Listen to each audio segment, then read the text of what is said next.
I'm starting out sketching, and I just use a big pencil, nothing fancy or special. And for the light pad, I just use a Huon. I think it's 11 by 15, possibly. It's not that big, but I also don't really do any larger illustrations than 11 by 14. So, I mean, it's perfect.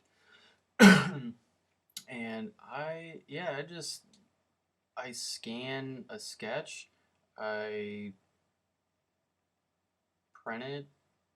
I mean, it's pretty simple stuff. I don't really do anything super fancy, but um, yeah. And once I print it off, then I just tape it where I want it, start tracing it, and once I trace it in pencil, then I usually go to the background, and that's what I'm doing right now. I'm just filling in solid spaces, spaces that I'm probably going to add like spider webs or drips or something like that, just because this ink, it works great with the jelly roll pen that I use for the drips and spider webs.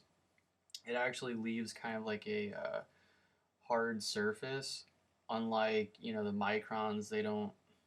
I mean, you can go over with it with the jelly roll. It just isn't super opaque and white.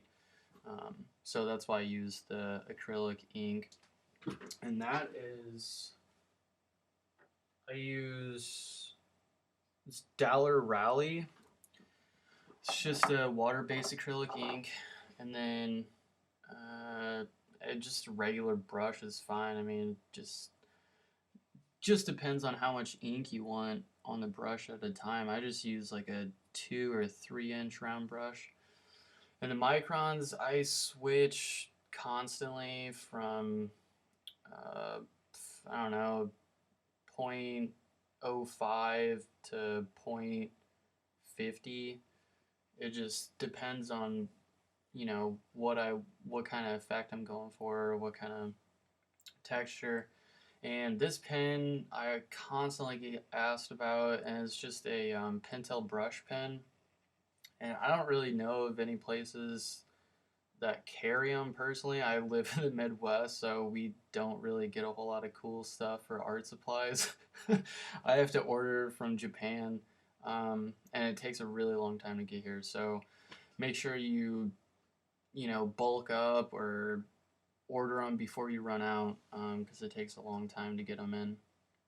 But yeah, and I mean, I get a lot of questions about, shading and stuff like that, and I don't really have a specific technique. I mean, I do a little bit of everything. I crosshatch sometimes. Sometimes I just do lines. I mean, I don't know. I guess it's just kind of a thing I picked up. Learned a lot from our critic, that's for sure. That's clearly shown in a lot of my work. But yeah, I just kind of whatever I'm feeling, I just go with, and seems to work out. I mean, I really digged how this one turned out. There's a few things that I changed, like the eye. It was flaming when I drew it, and then when I put it in Photoshop, I just got rid of that and I just made it a plain circle, and then I had smoke coming out of the other one going into the text. And I also did something with the rib because the serpent coming out just didn't look anatomically correct. So I made it broken so that it doesn't look flat. Just change the little things like that, and all the cobwebs and drips and stuff. I ended up doing that in Photoshop as well. Yeah, sorry. I, I thought I recorded that part of it, but I guess I didn't. Uh, so I apologize for that. But yeah, so if you guys have any questions for me, just feel free to comment, and I'll try to answer them the best that I can.